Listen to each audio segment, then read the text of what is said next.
Halo teman-teman, balik lagi nih sama kita. Gue Raza dan Iswara. Gue Handini Kusumaningrum Di Persepsi Podcast. Nah, denger-denger nih Han, teman-teman tuh pada penasaran nih.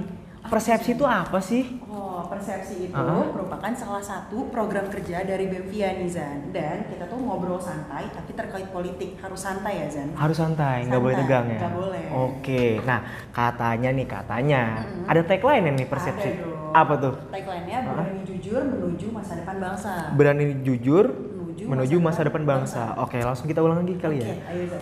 Persepsi Podcast, berani jujur menuju masa depan bangsa.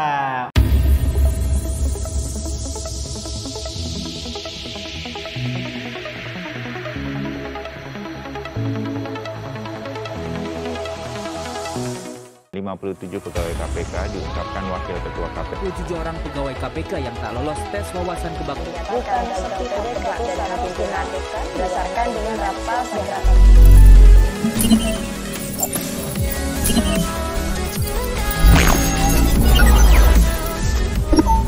Nah, hari ini kita mau ngapain sih Zan? Jadi hari ini kita bakal membicarakan terkait pemecatan 57 pegawai KPK yang masih menggugat tentang tes wawasan kebangsaan yang masih dikira janggal nih Han.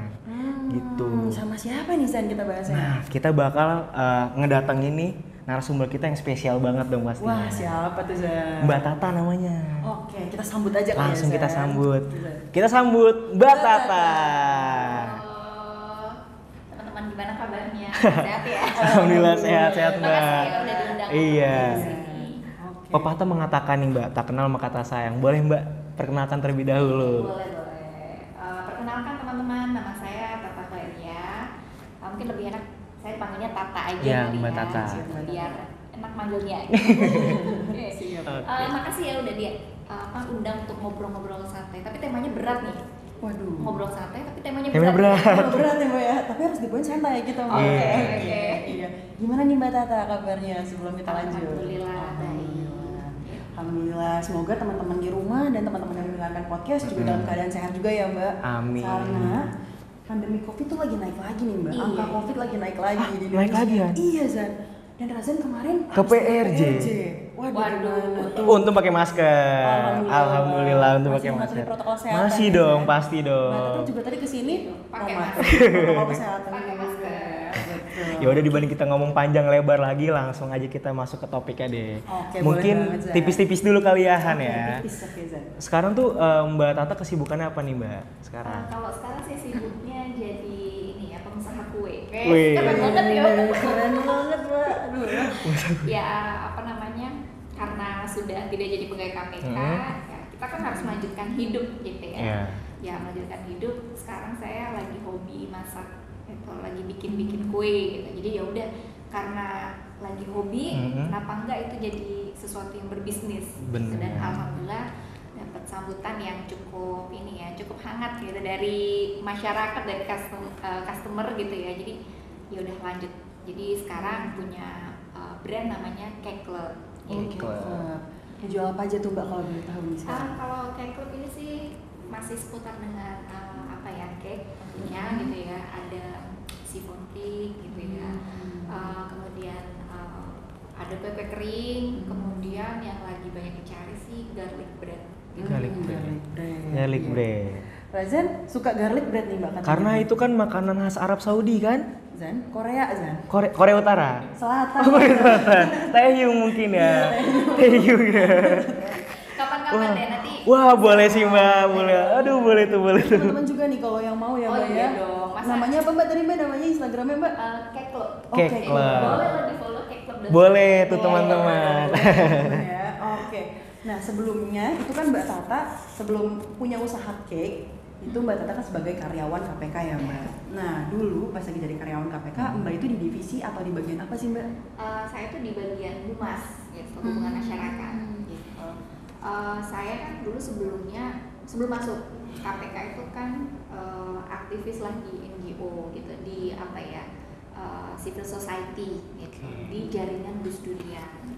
Nah di jaringan Gus Durian itu kan kebetulan sering benturan ya dengan isu anti korupsi dan beberapa kali interaksi juga dengan KPK untuk di isu anti korupsi.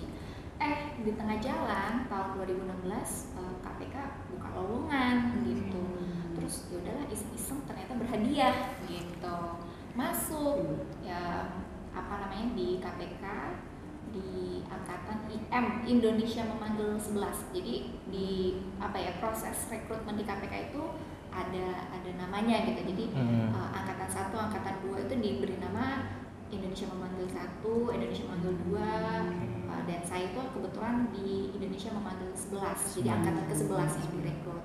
Itu tahun 2017, saya akhirnya resmi bergabung di Biro Humas waktu itu. Sampai 2021 ya, saya masih di Biro Humas, cuma di Humas itu kan sering diputer ya.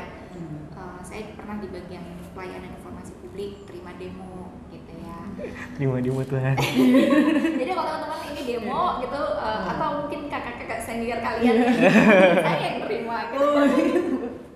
Terus terakhir saya di bagian literasi anti korupsi gitu. Jadi bagian handling jurnal gitu ya, kemudian perpustakaan dan komunikasi di internal. Jadi ada komunikasi luar, ada komunikasi internal ya gitu. Ternyata ketika 1,5 tahun di literasi adalah tragedi untuk TWK gitu, dan akhirnya sekarang sementara saya mengembangkan bakat dan minat saya di kue gitu. Jomplang ya dari Humas terima demo jadi ini bikin kue ya Mbak. Gitu. Nah ini sih Mbak, nah sejauh ini kan berarti kan memang setelah adanya kasus TWK KPK ini, menurut Mbak sendiri nih kondisi KPK sekarang tuh kayak gimana sih Mbak? Ya sebelum kita ngomong ngambil kesimpulan gitu ya, sebenarnya sih kita bisa mencari ini ya data-data yang mungkin bertebaran lah gitu. Terakhir itu kan indikator survei indikator Indonesia itu kan mengeluarkan survei ya kepercayaan publik gitu. Di situ dipaparkan itu sebenarnya publik itu sekarang lagi percaya dengan lembaga pemerintah itu siapa aja gitu. Nah faktanya yang menarik gitu di sini yang ya mungkin menarik kita bahas ngobrol tapi agak ironi gitu karena untuk baru kali ini nih KPK itu nggak 3 besar atau nggak 4 besar gitu, tapi justru ada di urutan ke-7 atau ke-8, saya agak lupa ya. Tadi saya mau cek tapi ini kelupaan gitu. Nah kepercayaan publik terhadap KPK itu anjlok turun secara bertahap gitu, dari mulai revisi undang-undang KPK sampai akhirnya sekarang ya pemecatan itu. Kepercayaan publik terhadap KPK cuma berapa ya? Cuma 20% gitu. Dari yang sebelumnya itu sempat 21%, artinya turun 1%. Padahal itu jarak penelitian yang pertama, survei pertama dengan yang terakhir ini, bukan survei pertama ya, survei sebelumnya dengan survei terakhir itu jedanya hanya beberapa bulan gitu. Artinya kan publik juga merasakan gitu ya, ada apa dengan KPK gitu. Benar. Ada perubahan apa nih yang banyak? Iya gitu. Ada yang berubahkah gitu. Nah, tapi kalau ditelisik ternyata perubahan itu juga memang terlihat ya. Satu dari jumlah OTT yang atau penanganan perkara. Kita nggak ngomong OTT aja ya, bahwa penanganan perkara juga ada yang lewat penyelidikan gitu ya. Itu jumlah penyelidikan juga turun drastis gitu. Saya masih ingat tahun 2019 sebelum revisi itu dilakukan gitu ya, itu penyelidikan di KPK itu bisa sampai ratusan lah dalam 1 tahun gitu. Dan sekarang kayaknya tidak sampai di situ. Saya nggak tahu lagi ya jumlahnya berapa. Yang di bulan sekarang ini berarti bulan Juni ya. Bulan Juni itu berapa, sampai dari Januari sampai Juni itu berapa. Tapi di tahun 2021 itu jumlah penyelidikan hanya puluhan gitu. Nah ini kan drastis gitu. Nah apakah kinerja KPK itu dilihat hanya dari penanganan perkara? Oke, kita bicara pencegahan. Bagaimana dengan pencegahan gitu? Pencegahan KPK kayaknya sekarang semakin random gitu. Randomnya artinya apa sih yang mau dikuatkan gitu. Kalau sebelumnya yang jadi fokus di KPK itu kan ada 4 hal gitu ya. Ada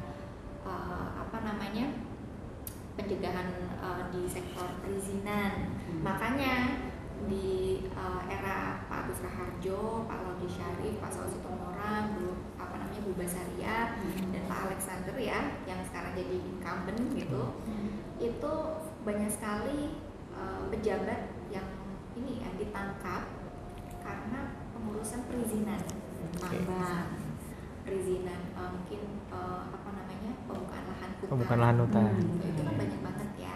Gitu. Terus selain perizinan, fokus lagi di kesehatan. Makanya dulu ada kajian tentang BPJS, ada tentang beberapa ya sektor yang berkaitan gitu. Nah, artinya kan fokus pencegahan itu segmented gitu ya, sudah sangat fokus gitu. Dan itu kan membuat kinerja dari KPK bisa diukur dari hal yang fokus itu, apa parameternya. Sedangkan sekarang, apa sih program andalannya KPK? Oke, Mbak. Tadi kan kita udah ngomongin KPK nih ya, Mbak. Kondisi KPK setelah Mbak keluar maupun pada saat masih di dalam KPK. Dan Mbak juga merasa kalau misalnya publik itu udah ngerasa ini KPK tuh udah perubahan kan ya, Mbak. Nah, sekarang kita mau mulai panas mungkin ya, Mbak. Panas dikit nih. Agak tegang dikit lah ya. Oh. Kita ngomongin terkait pemecatan ya, Mbak. Oke. Ya. Kalau menurut Mbak Tata, dari pemecatan yang kemarin terjadi, itu tuh bersifatnya transparan dan dapat diterima dengan lapang dada, atau ada intrik-intrik gelap nih, Mbak, dan kecurangan di dalamnya. Menurut Mbak Tata gimana nih, Mbak?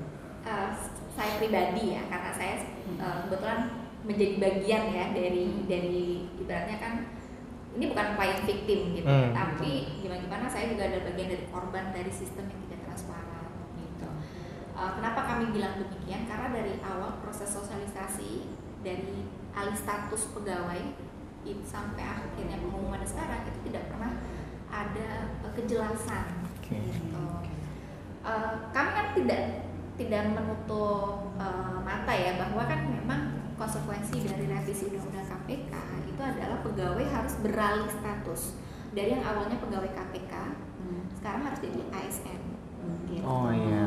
Itu kan konsekuensi dari revisi undang-undang. Iya, karena pasalnya bilangnya demikian gitu.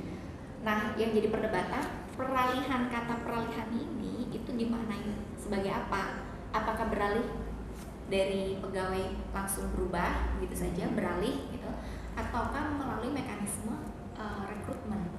Nah, itu kan tidak pernah ada kejelasan. Ini pernah kami sampaikan gitu ketika disosialisasi. Jadi untuk beralih itu kan akhirnya ada turunan undang-undangnya dari undang-undang KPK-nya nomor 19 tahun 2019, terus kan ada PP-nya, PP nomor 41. Dari PP-nya kan lebih teknis lagi kan peraturan komisi KPK, peraturan komisi pemberantasan korupsi nomor 1 tahun 2021 tentang peralihan status pegawai KPK menjadi ASN.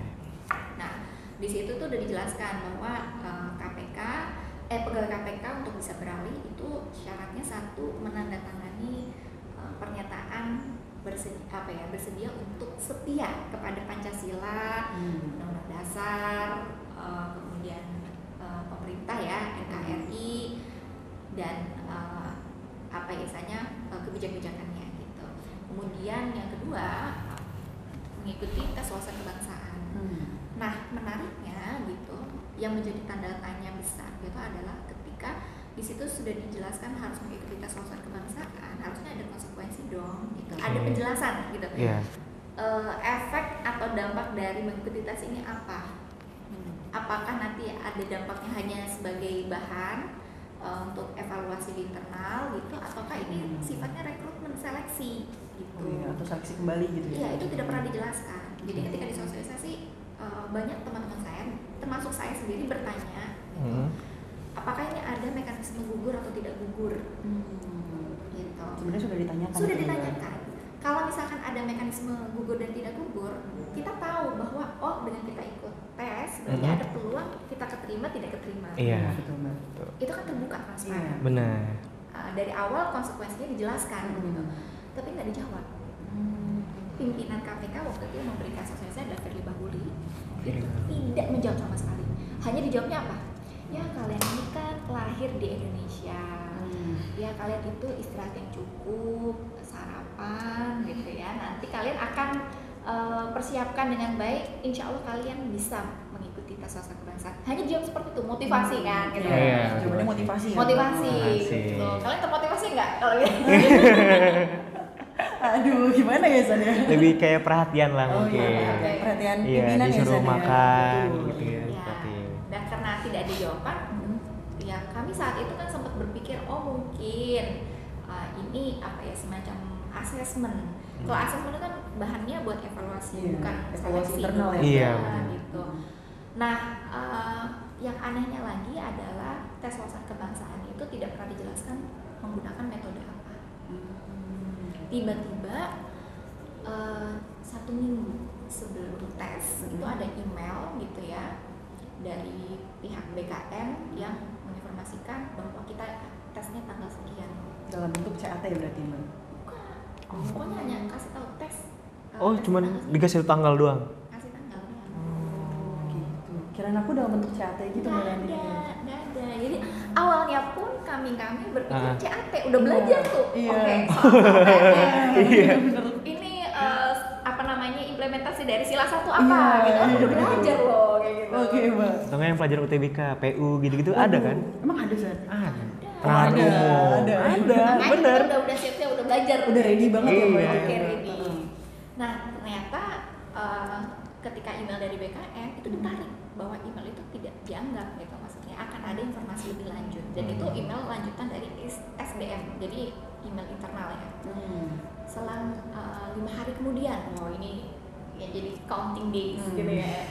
5 hari kemudian ada email bahwa ini nanti menggunakan metode indeks moderasi bernegara 68. Baru tahu yuk. Baru itu ya Mbak? Baru tahu, terus kita langsung searching. Ini apaan gitu ya gitu. Ini oke. Ini indeks moderasi bernegara, kita googling nih kan. Googling. Pertama refleks manusia sekarang Penasaran ya, kan? kepo. Iya, kepo. Apa gitu. Ternyata nggak ada informasi apapun. Waduh. Karena itu baru banget gak sih Mbak metodenya? Nah, itu satu metodenya baru banget, dan yang kedua itu hanya digunakan secara tertutup di lingkup tentara. Oh gitu. TNI Angkatan Darat itu udah sangat spesifik lagi. Gitu. Jadi kalau teman-teman searching tentang apa sih IMB 68, itu sekarang itu hanya ada 2 tentang isu apa ya, tentara yang diduga terpapar radikal, dan yang kedua adalah kasusnya TWK KPK kemarin. Gitu. Nah itu baru disosialisasikan, itu benar-benar H-5 kalau nggak salah ya, saya lupa menghitung gitu. Terus kami kan banyak yang akhirnya bertanya-tanya, ini apa metodenya, indikator penilaiannya apa gitu, supaya kami tahu apa yang perlu kami persiapkan gitu. Coba kamu tes gitu, tapi kalau kamu nggak tahu apa yang diteskan, maksudnya bukan berarti tahu soalnya ya, tapi tes ini mengukur apa, tes ini akan hasilnya apa, itu kalau kamu nggak tahu itu kan kayak ngawang kan. Iya. Jadi saya belajar CAT itu kan percuma. Iya benar. Saya apa namanya, beli kumpulan soal CPNS ini dong. Buku-buku ya Mbak? Iya, Baca dari buku, kan YouTube. biasanya. Nah itu kan berarti kan sia-sia lah. Sia-sia udah buang-buang waktu, capek kan. Iya benar. Betulnya beda lagi ya Beda berarti. lagi Iya. gitu, dan itu nggak ada tidak ada bener informasi yang valid gitu ya, atau bukan valid ya, informasi yang detail gitu, komprehensif tentang apa sih IMB itu. Nah ketika udah ya udahlah kita pasrah gitu ya gitu. Apalagi tidak ada informasi konsekuensi dari tes ini apa gitu. Iya. Kami masih husnudon. Husnudon. Oh ini mungkin assessment lagi. Iya. Baik sangka ya Mbak ya. Ya, sangka. kita optimis banget ya. Benar. Optimis banget ya gitu. Jadi oke, dijelaskan waktu itu sama apa namanya, sekjen dan pimpinan ya, atas nama pimpinan, bahwa IMB ini mengukur 3 hal gitu. Yang pertama tentang masalah ketaatan terhadap pemerintah gitu ya, kemudian radikalisme, satunya lagi profesionalisme. Nah karena integritas, bukan profesionalisme tapi integritas, tapi karena KPK itu punya penilaian integritas sendiri, jadi tidak dilakukan, jadi hanya ada 2 indikator yang diukur waktu itu, dan itu tidak dijelaskan lagi detailnya apa sih turunannya gitu, bener-bener blank sekali gitu. Nah oke, kita masuk, ternyata bentuk pertanyaannya adalah pertanyaan kayak masuk ini daftar TNI. Aduh, gimana tuh Mbak? Gak ada persiapan dong. Masalahnya kan gini Sedangkan untuk sipil itu kan dia berada di ibaratnya kurva ya, nggak bisa di ekstrim kiri atau ekstrim kanan, tapi dia soal yang paling banyak, yang paling yang banyak di tengah-tengah, kurva yang paling banyak lah besar gitu. Otomatis kan apa ya, bahasa spektrum tentang memaknai kebangsaan itu kan sangat beragam beragam. Nah itu yang kita ini jadi dilematis karena pertanyaan yang muncul itu sifatnya itu sangat hitam putih gitu. Jadi harus milih A atau B, sejauh mana kamu itu setuju atau tidak setuju gitu. Dan pertanyaan tadi kayak ya kok udah langsung mengerucut kayak aku yang ingat itu kayak apa ya, nah ini contoh soalnya lah ya, contoh soalnya gitu ya. Yang paling aku ingat itu waktu itu apa namanya, kelompok Cina itu kejam, orang Cina itu kejam gitu. Setuju tidak setuju gitu. Pilihannya cuma setuju dan tidak setuju. Iya, setuju dan tidak setuju. Kamu dilematis nggak? Banget dong Mbak, iya tentunya itu. Pertanyaannya tidak ada instruksi, tidak ada mengenai, tidak ada apa namanya penjelasan misalnya. Berarti itu nggak point of view-nya dari mana gitu. Iya, pendapat dari sama masing-masing. ini juga maksudnya itu ngetahuin bener apa salah gimana juga. Iya. Nah iya itu makanya kalau kita bicara tentara, ya dicari memang ultra nasionalis gitu, orang-orang yang sangat die hard. Ya makanya kan saya berani mati demi bangsa dan negara. Nah, sedangkan kita yang masyarakat sipil, kita itu peranannya di mana sih? Gitu. Spektrum memaknai kebangsaan itu memang sangat ini beragam dan luas gitu. Memaknai tadi tentu kan ada konteks HAM gitu. Kalau saya setuju atau nggak setuju, saya bingung. Ya dimaksud dengan orang Cina kejam ini apa gitu? Semua Cina itu sama, bukan kejam ya. Yang Jepang, yang pertanyaan selanjutnya yang orang Jepang itu kejam, itu baru ada gitu. Semua Cina sama. Ini maksudnya apa? Apa karakternya?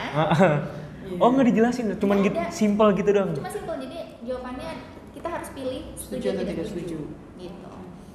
Nah, kita sebagai masyarakat sipil yang punya perspektif HAM gitu ya, dan perspektif yang lainnya, memaknai itu kan tentu akan lebih ini ya berbeda gitu ya.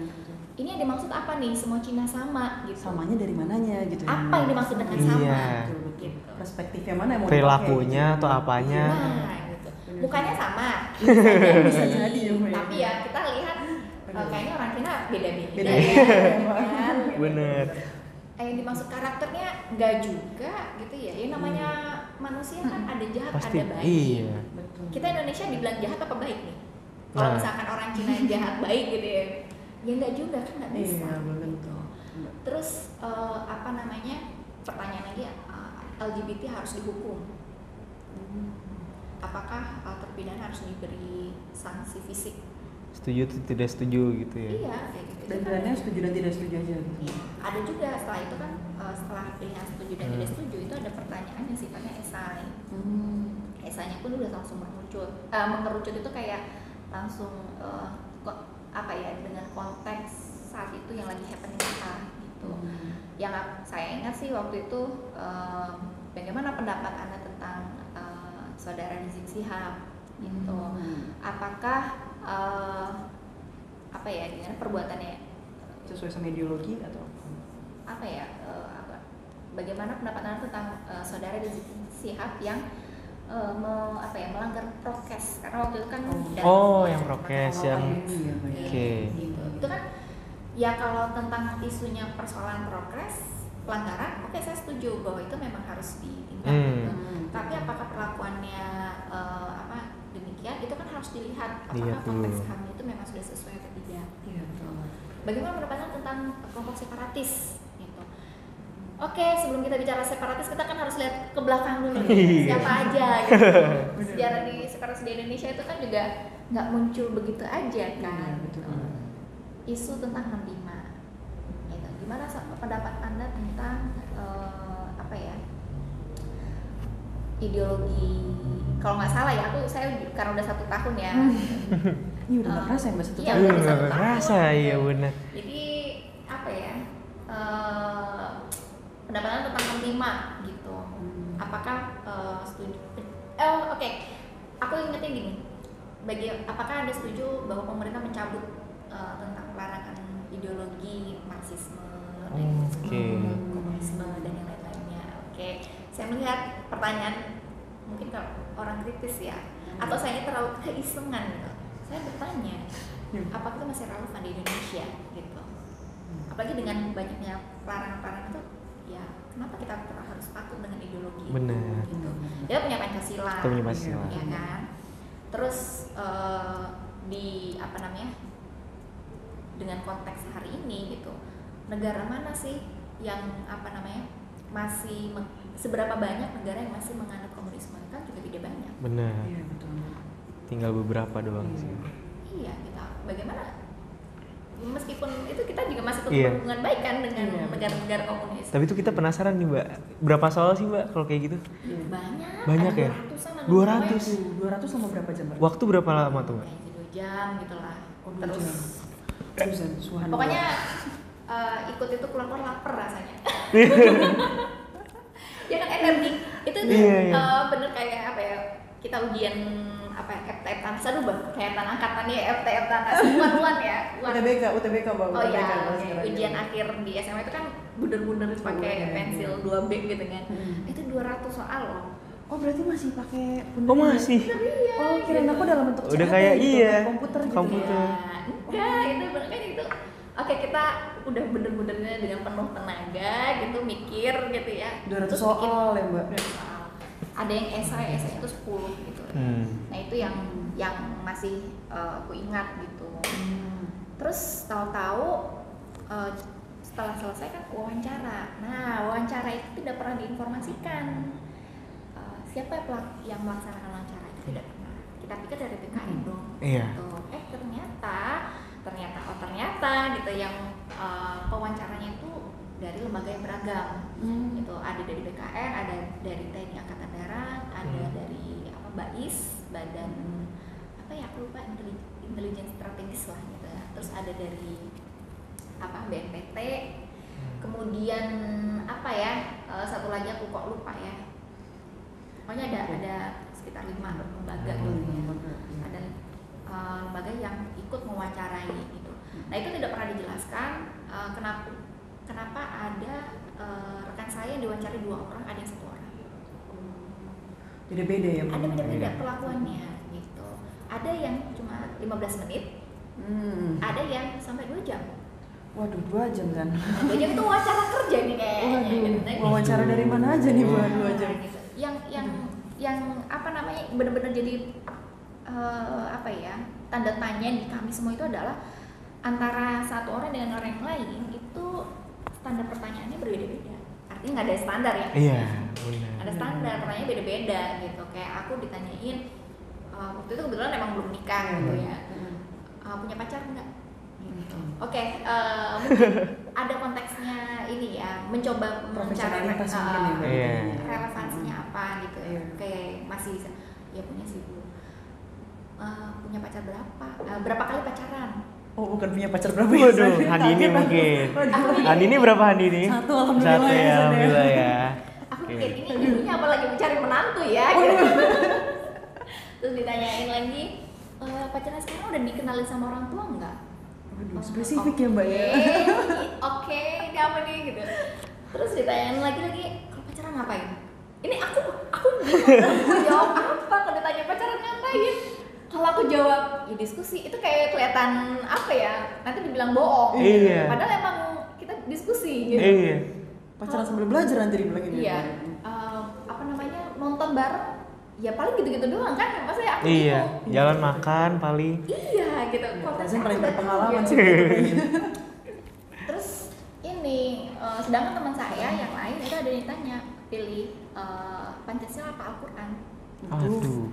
Ayo kamu jawab apa yo? Berat Itu ya, Mbak ya? bukan berat sih, lebih jatuhnya variabelnya beda. Iya Kan? sih. Iya kan? Variabelnya beda, nggak bisa. Yang satu ideologi, satu agama ya. Iya. San, ya? Iya Iya sih. gitu. Ketika ditanya ya untuk konteks ini kebetulan aku tanya kamu jawabnya apa sih? Gitu. Temanku tanya, temanku cerita kalau konteksnya bernegara saya pilih Pancasila, tapi untuk konteks agama saya pilihnya Al-Quran. Betul. Nggak bisa, harus pilih salah satu. Tuh, Lah. mengadu domba kan akhirnya. Iya. Iya, benar. Kita jawab mau yang bijak susah gitu ya. Ya kan karena memang tools tesnya ini memang untuk tentara gitu, untuk tadi indeks moderasi bernegara kan. Orang yang emang tentara yang siap apa ya, misalnya mau mengorbankan nyawanya, mau pokoknya dia tujuannya satu dan emang harus loyal terhadap atasan, tidak apa namanya, tidak membangkang. Kalau membangkang kan memang mati loh. Iya benar. Nah, tapi kan kalau untuk masyarakat sipil kan diskusi jatuhnya, kayak kita ngobrol-ngobrol kayak gini. Mungkin Handini, Razan itu punya pendapat yang berbeda ya ketika menjawab ini gitu. Menjawab satu pertanyaan aja perspektifnya bisa beragam kan perspektifnya gitu. Nah, keluar hasilnya itu ini tiba-tiba diinfoin ada yang nggak lolos gitu. Oke. Ini nggak lolos itu. Cuman belum ada nama-namanya tuh, Mbak. Ya, waktu itu, tapi udah ada bocoran waktu itu. Oke. Apakah ini gimana jadinya tiba-tiba ada bocor tuh, ada 35 nama yang bocor. Oh 35 pada ya, saat itu. tapi di info ini sudah ada 75 gitu ya, yang tidak lolos gitu. Saya waktu itu masih kayak nyantai gitu, mungkin nanti ada pembinaan khusus. Tadi husnudon lagi, ya kan anak baik ya. Ternyata pas udah apa namanya keluar nama-namanya gitu, saya masuk gitu, wah lumayan tuh kaget gitu. Dan yang apa ya, buat saya nggak masuk di akal adalah ketika saya menerima SK 652 yang menyatakan saya tidak lolos di tes wawasan kebangsaan, itu tidak ada keterangan saya itu nggak lolos kenapa gitu. Kamu ujian ketahuan kan nilainya berapa? Ada skornya gitu. Nah ada skornya. Tes CPNS juga iya kan? Iya, betul. Ada skornya kan? Ada skornya. Batas Tadi bawah ya, berapa misalnya. berapa gitu. Nilai mati ya menurut saya Nah, sekali gitu. Itu nggak ada. Kami nanya sampai sekarang, sampai di sengketa informasi di Komisi Informasi itu juga enggak. Alasannya kenapa? Itu rahasia. Informasi dikecualikan dan itu menyangkut keamanan negara. Ternyata keberadaan saya, nilai saya itu mengancam keamanan negara. Benar. Padahal kita mau minta transparansi. Nah itu dia, berarti dengan kayak gitu jadi Mbak dengan teman-teman tuh berarti nggak puas dong dengan hasilnya dong. Nah iya dong, maksudnya kita itu ada di lembaga yang mengusung nilai-nilai anti korupsi. Nilai anti korupsi itu apa sih? Dibangunnya kan dari transparansi, akuntabilitas. Ditunjukin deh, kalau dari awal ya transparan prosesnya. Oh ini nanti ada yang tidak lolos, ada proses mekanisme gugur tidak gugur gitu. Kemudian nanti apa namanya yang nggak gugur berarti nanti akan diberhentikan gitu. Ya kan kami nggak akan bertanya-tanya. Benar. Gitu. Ibaratnya ya kalau misalkan kalian pacaran gitu, ada pacaran pas lagi sayang-sayangnya ditinggal tanpa ada kejelasan. Iya, aduh siapa tuh? Kena ghosting ya. Ini mungkin kru yang di sini nih Moe kali ya, Moe ya. Babe enggak ya? Babe udah seneng ya, Babe ya. Oke. Kena ghosting ya, Mbak, istilahnya ya, Mbak. Minta putus tanpa ada penjelasan. Kenapa gitu? Kalau misalkan memang kita salah, kitanya ini kan kita bisa introspeksi gitu ya. Oh ya, oh ternyata nilai saya di bawah batas yang minimal yang diharapkan gitu. Oh ya udah, berarti kan memang saya tidak kompeten gitu. Yang penting ada komunikasinya aja ya. Kurang komunikasi. Kurang komunikasi, bener. Nah jadi ini yang sedang kita perjuangkan, makanya kenapa kita ngajuin di sengketa informasi. Ya kami kalah waktu itu. Dan apa namanya, dari majelis komisioner di Komisi Informasi Pusat itu menetapkan bahwa informasi itu tetap informasi rahasia gitu. Nah sayangnya kami melihat bahwa dari pertimbangan majelis itu hanya mempertimbangkan sepihak dan bukti-bukti yang dipergunakan itu hanya sebagian gitu. Makanya kami sekarang mengajukan banding nih di PT UN. Oke.